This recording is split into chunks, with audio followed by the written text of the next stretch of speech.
오늘마다 하나님과 함께 하루를 시작하신 여러분에게 우리 주님의 인도하심이, 돌보심이 늘 함께 하시기를 간절히 축복합니다. 오늘 함께 보실 하나님의 말씀은 마태복음 8장 28절부터 34절 말씀입니다. 신약 성경 마태복음 8장 28절부터 34절 말씀. 또 예수께서 건너편 가다라 지방에 가심에 귀신 들린 자 둘이 무덤 사이에서 나와 예수를 만나니 그들은 몹시 사나워 아무도 그 길로 지나갈 수 없을 지경이더라. 이에 그들이 소리 질러 이르되 하나님의 아들이여 우리가 당신과 무슨 상관이 있나이까? 때가 이르기 전에 우리를 괴롭게 하려고 여기 오셨나이까 하더니 마침 멀리서 많은 돼지떼가 먹고 있는지라. 귀신들이 예수께 간구하여 이르되 만일 우리를 쫓아내시려면 돼지떼에 들여 보내주소서 하니 그들에게 가라 하시니 귀신들이 나와서 돼지에게로 들어가는지라. 온 떼가 비탈로 내리달아 바다에 들어가서 물에서 몰사하거늘 치던 자들이 달아나 시내에 들어가 이 모든 일과 들린 자의 일을 구하니 온 시내가 예수를 만나려고 나가서 보고 그 지방에서 떠나시기를 간구하더라. 아멘. 예수님이 하나님 나라의 복음에 대해서 가르치시는 일도 하셨지만 병든 사람을 고치시는 그런 치유의 사역들도 하셨던 걸 우리는 복음서 곳곳에서 찾아볼 수 있습니다. 오늘 함께 읽은 본문에서는요, 그 중에서도 귀신 들린 자를 그 귀신을 쫓아내시는 그런 귀신 들린 사람을 고치시는 그런 내용이 함께 나오고 있습니다. 자, 오늘의 시작은요, 28절 보았더니 예수님께서 비유로 말씀하시고 갈릴리 주변에서 사람들에게 하나님 나라의 복음을 가르친 후에 자, 28절 또 예수께서 건너편 가다라 지방에 가시매라고 시작하고 있습니다. 그러니까 가다라 지방에서 일어났다라고 마태는 설명하고 있고요. 그런데 이 본문이 나오는 마가복음 5장이나 또는 누가복음 8장 같은 경우에서는 이 지방의 이름을 가다라라고 하지 않고 그라사 지방이라고 그라사 지방에서 생긴 일이라고 그렇게 기록하고 있습니다. 가다라 지방은 갈릴리 호수 남동쪽 지역을 가리키는 곳이라고 학자들은 이야기하고 있고요. 그라사 지방은 갈릴리 호수의 물론 이것도 동편인데 이 지역에 대한 이름이 다르다 보니까 학자들마다 그 지역의 정확한 위치에 대해서 좀 불분명하고 모호한 분명하다고 이야기하기가 확실치는 않다. 그렇게 이야기를 합니다. 이 그라사 지방이라고 하면 사실 이 그라사 지방은 요단강 동편이니까 바로 데가볼리라고 하는 데카폴리스 이 두 단어가 합쳐진 지역을 이야기하는데요. 데카폴리스, 폴리스가 도시니까요. 데카는 이 숫자로 열이니까 10개의 도시가 있는 지역이다. 그렇게 이해할 수 있습니다. 이런 그 가다라 지방과 또 이 그라사 지방 이름에 대한 부분들은 논란이 있어서 이 지역이 정확한 것은 아니지만 분명한 것은 이방인 지역이다라는 건 우리가 확실하게 알 수 있습니다. 왜냐하면 여기에 나오는 동물 이름이 바로 돼지지 않습니까? 돼지를 키우고 있다는 점이 바로 이방인 지역이라는 것을 확실하게 증명해 주는 것입니다. 왜냐하면 레위기 11장에 보면 유대인들은 어떻습니까? 돼지를 먹을 수 없죠. 부정한 동물입니다. 되새김질을 하지 않기 때문에 그래서 유대인들은 이 돼지를 기르지 않는 거죠. 자, 그래서 이방인 지역이라는 건 분명한 사실이라는 것입니다. 오늘 본문을 보면 고대에는요, 지금 귀신 들린 자에 대한 이야기가 나오고 있지 않습니까? 귀신 들린 자에 대한 부분은 이게 귀신과 악령들을 그 사회에서는 의심의 여지 없이 진지하게 믿었다는 사실입니다. 게다가 귀신들은 어디에서 사냐 할 때 무덤에서 산다. 무덤과 같은 음침한 곳에서 살고 흐린 물 어디에서나 발견되고 사막에서도 산다. 이런 이야기들이 나오고 있습니다. 그래서 그런 것들을 믿었다라는 거죠. 게다가 당대 사람들은 모든 그러한 귀신들에게 모든 병의 근원이 바로 귀신들 때문이다. 라고 이야기하는 경우들도 있었던 것입니다. 이집트 사람들은요, 사람의 몸이 36 부분으로 구성되어 있고 그 하나하나는 귀신이 점거하고 있다고 하는 그런 마음으로 또 그런 생각을 했다고 해요. 그러니까 귀신이 그렇게 인간과 가깝게 있다고 사람들은 생각했다라는 것입니다. 게다가 귀신이 인간의 몸 안에 들어오는 가장 쉬운 방법은 음식 먹을 동안에 옆에 붙어 있다가 음식 위에 붙어 앉아서 들어간다. 이런 생각들을 하고 또 그렇게 믿었다고 이야기를 합니다. 이런 모든 것이 어쩌면 지금 2025년을 살아가는 우리들에게 있어서는 정말 환상 같은 이야기고 미신 같은 이야기로 보입니다. 하지만 고대인들은요, 전적으로 귀신의 존재를 믿었다라는 것이죠. 한 사람이 귀신이 들렸다라는 생각에 사로잡히게 되면 그는 쉽게 그 귀신 들린 모든 그런 이 모습들을 나타내게 되는 것입니다. 오늘날에도 어떤 사람이든지 자기가 고통을 받고 있거나 병들었다고 생각을 하게 되면 실제로 그런 부분들에서 어떤 사람들은 귀신 들린 거 아닌가 이렇게 생각하는 경우들도 있습니다만 오늘 본문에 나오는 경우에 보면 그 당시의 사람들은 이 귀신들, 무덤에서 나오고 사납고 이런 모습들이 그 가운데 있었다라는 건 오늘 우리에게 가르쳐 주고 있습니다. 예수께서는요, 이 두 미친 사람과 이야기하려고 걸음을 멈추었습니다. 자, 28절 이렇게 나옵니다.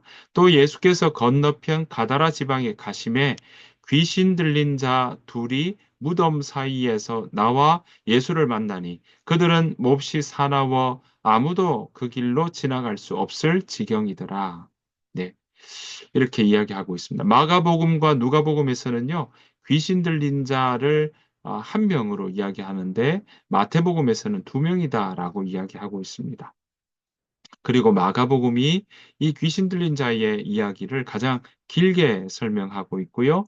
또 그 길게 설명하는 내용을 자세히 들여다보면 이 귀신이 그 사람에게 어떤 일을 했는지에 대해서 아주 상세하게 그렇게 설명해 주고 있습니다. 예수님께서는 지금 배에서 나오신 후에 이 바로 가다라 지방, 마태복음에서는 가다라 지방이니까요. 이 지방에서 귀신 들린 두 사람을 목격한 것입니다.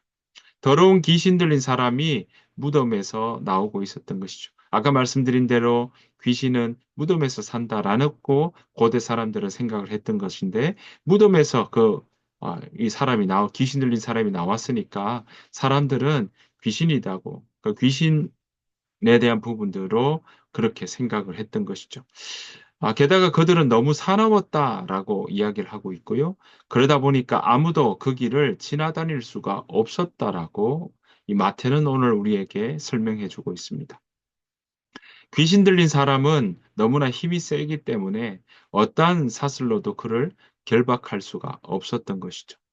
제자들도 배에서 나오면서 자신들에게로 이렇게 다가오는 이 귀신 들린 사람의 모습을 보고 아마도 당황했을 거고요. 어쩌면 공포에 사로잡혔을지도 모르겠습니다. 그런 짐작도 해보게 됩니다. 제자들은 사실 이전에도 귀신 들린 사람을 보았습니다.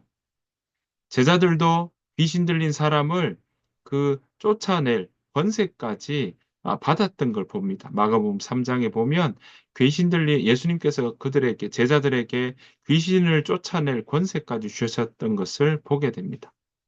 근데 배에서 내리면서 오늘 이 귀신 들린 사람을 만났던 이 상황에서는 특별히 더 위험해 보이는 걸 보게 됩니다. 왜냐하면 마가복음 5장 5절에 보면요. 아, 돌로 자신을 상하게 하고 있었다라고 되어 있고 그렇게 자기를 자해하고 학대하면서 무덤에서 살고 있고 그러면서 이 무덤에서 나왔으니까 더 제자들에게도 이것은 굉장히 놀랄 일이었고 또그 귀신 들린 사람을 보고 당황하지 않을 수가 없었을 것입니다. 유대인의 정결법으로 보면 이 귀신 들린 사람은 부정한 사람인 거죠. 그러니까 만나면 되지 않는 것입니다. 귀신 들린 것도 부정적인 것인데 게다가 이방인인 것도 또 무덤에서 살고 있는 것도 모두가 다 부정한 사람이라고 이야기할 수 있습니다. 이 마가복음에서는요, 귀신 들린 자는 멀리서 예수를 보고 달려와 절을 했다, 절했다라고 나오고 있는데 오늘 마태복음에서는 절했다라는 부분들은 이 언급되고 있지 않습니다. 절했다라는 말은 무릎을 꿇었다 하는 의미도 포함되어 있죠. 그러니까 귀신 들린 사람이 예수님의 권능을 보고 예수님을 보고 귀신도 보고 알았다는 겁니다. 그래서 굴복했다는 거죠. 무릎을 꿇었다라는 것입니다. 귀신들은 즉시 예수님을 알아보았고요. 또 예수님의 권세를 그들은 알고 있었던 것입니다. 마가복음에서 이 귀신들의 이름이 군대다라는 것으로 우리에게 가르쳐 주고 있습니다. 자, 이 군대가 헬라어로는 레기온이라고 하는 단어를 쓰고 있는데요. 많다라는 의미를 가지고 있습니다.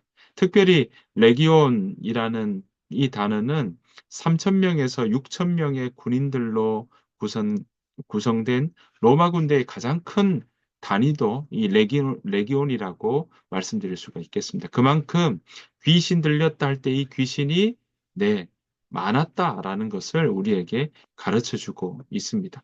귀신 들린 자들은 지나가던 예수님을 보고 지금 배에서 내려서 가던 예수님을 보고 이렇게 소리를 지르죠. 29절입니다. 이에 그들이 소리 질러 이르되 하나님의 아들이여 우리가 당신과 무슨 상관이 있나이까? 때가 이르기 전에 우리를 괴롭게 하려고 여기 오셨나이까 하더니 이렇게 이야기합니다. 귀신들은 뭐라고 이야기합니까? 당신과 우리가 무슨 상관이 있나이까? 다른 말로 하면요. 내버려 두십시오. 저희들을 좀 내버려 두세요. 라는 요구였습니다.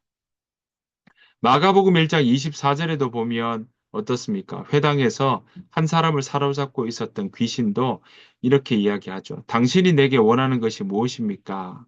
라고 이야기했던 것을 우리는 볼 수 있습니다. 똑같은 질문을 하고 있는 것이죠. 괴롭게 하려고 여기 오셨습니까? 예수님과 나 자신이 아무 상관이 없으니까 자신을 내버려 두고 떠나달라. 그런 요청이 바로 여기에 함께 묻어 있는 것입니다. 예수님은요, 바로 이 자리에 와서 또 여전히 하나님의 나라가 무엇인지 귀신 들린 사람에게 귀신을 쫓아내면서 보여주셨습니다. 여러분, 우리가 여기서 주의 깊게 보아야 될 것은 귀신 들린 귀신들은요, 바로 예수님이 누구신지 알아보았다라는 것입니다. 그러니까 예수님 앞에 떨고 또 예수님 사람에게서 물러갈 수밖에 없는 그런 바로 이 귀신들이다라는 걸 볼 수 있죠. 이렇게 하나님 나라는요, 귀신 들린 두 사람에게도 그렇게 임할 수 있고 임했다라는 것을 볼 수 있습니다. 여러분, 이러한 모습들 어떻습니까? 귀신은 정복당하게 되어 있는 것이죠. 왜냐하면 유대인의 그 당시의 모든 사람들의 신앙의 마음 가운데는 메시아가 오고 심판의 때가 이르면 귀신들은 정복당하고 전멸된다라고 생각하는 마음들이 당대에 많이 회자되었고 또 알고 있었기 때문에 그랬습니다. 하지만 귀신들은요, 지금 예수님께 이렇게 이야기하면서 우리가 당신과 무슨 상관이 있나이까? 때가 이르기 전에 우리를 괴롭게 하려고 여기 오셨나이까? 라고 이야기를 했습니다. 그 말은 뭐겠습니까? 아직 그들이 완전히 멸망될 시기는 아니다. 네. 때가 이르기 전에 우리를 괴롭게 하려고 오셨냐라고 이야기하는 대목에서 우리는 그렇게 이해해 볼 수 있습니다. 그래서 31절에서요, 귀신들은 예수님께 이렇게 간구합니다. 귀신들이 예수께 간구하여 이르되, 만일 우리를 쫓아내시려면 돼지떼에 들여보내 주소서 하니라고 이야기하고 있습니다. 예수님이 이렇게 명하셨습니다. 이 말씀을 듣고, 그런 청을 듣고 32절에서 그들에게 가라 하시니라고 이야기하고 있습니다. 여러분, 그랬더니 어떻습니까? 귀신들이 돼지떼로 들어가게 되죠. 그 말은 뭡니까? 예수님의 명령에 귀신들도 그 명령을 듣는다라는 것입니다. 이 때문에 물론 돼지 온떼가 비탈로 내리달아서 바로 갈릴리 바다에 들어가서 물에서 몰살했다라고 오늘 우리에게 가르쳐 주고 있는데요. 그 말은 뭐겠습니까? 그렇게 몰살되는 것도 있지만 이런 일들을 통해 귀신 들린 두 사람은 이 모습을 보고 본인들이 이 두 사람이 확실히 자기들이 치료되었다는 것도 이렇게 가시적으로 볼 수 있었던 장소가 아니었나 생각을 해 봅니다. 이처럼 예수님은요, 바로 이런 귀신을 쫓아내고 하나님 나라 복음이 무엇인지 가르쳐 주시고 또 사람들을 만나서 그 하나님 나라의 복음들을 그들과 함께 나눴던 복음을 전하는 일의 모습을 끝까지 그 일들을 하셨다는 것 우리는 볼 수 있습니다. 여러분 그 복음은요. 하나님 나라 이 복음은 바로 예수님의 이런 가르침, 또 귀신 들린 자를 쫓아내시고 병든 자 고쳐 주시고 그런 일들을 통해서 사람들은 당대 그 사람들은 경험할 수 있었던 것입니다. 이처럼 여러분 복음은요. 그저 이론적인 것만이 아닙니다. 현실 속에 우리에게 나타나게 될 만큼 그 자체가 능력이 있다라는 것입니다. 게다가 현실 속에 나타난다. 어떤 뜻입니까? 실제적이다라는 거죠. 복음을 듣고 마음으로 반응하는 자는 복음의 능력을 경험하게 되는 것입니다. 귀신에게 눌린 자도 해방케 되는 것처럼 우리가 하나님의 나라의 복음을 경험하고 그 말씀에 우리 마음이 반응하게 되면 주 안에서 자유를 맛보게 되는 것입니다. 사랑하는 성도 여러분, 하나님 나라의 복음을 듣고 또 하나님 나라의 복음을 아 알아서 내가 내 삶 속에서 경험되어지기를 간절히 바랍니다. 그 경험이 여러분을 은혜 가운데 살게 할 것이고요. 생명을 누리며 그 살아가는 삶이 무엇인지 우리에게 깨닫게 해 주고 또 그 삶으로 이끌어 줄 것입니다. 그렇게 살아가는 저와 여러분들의 삶이 되시기를 오늘 하루가 되시기를 간절히 축복합니다. 주님께서 가르친 기도로 마치겠습니다. 하늘에 계신 우리 아버지여 이름이 거룩히 여김을 받으시오며 나라가 임하옵시오며 뜻이 하늘에서 이루어진 것 같이 땅에서도 이루어지이다. 오늘 우리에게 일용할 양식을 주시옵고 우리가 우리에게 죄 지은 자를 사하여 준 것 같이 우리 죄를 사하여 주시옵고 우리를 시험에 들게 하지 마시옵고 다만 악에서 구하시옵소서. 나라와 권세와 영광이 아버지께 영원히 있사옵나이다. 아멘. 오늘 주신 말씀 생각하시면서 우리가 함께 이 시간 오늘 하루를 놓고 우리가 기도하며 이 시간 나아가기를 원합니다. 하나님, 우리의 삶이 오늘 하루가 하나님 나라의 복음으로 그렇게 우리가 경험하고 또 하나님 안에서 그렇게 살아가는 삶 되게 하여 주옵소서. 하나님 우리 주변에 있는 많은 사람들이 하나님 나라의 복음을 듣게 하시고 깨닫게 해 주시는 은혜가 있게 해 주옵소서. 그 마음으로 함께 우리 일상을 돌아보며 하나님 나라의 복음이 적용되는 일상이 될 수 있도록 하나님 우리의 삶 가운데 주께서 함께하여 주옵소서. 그 마음으로 함께 기도하며 나아가기를 원합니다. 다 같이 기도하겠습니다.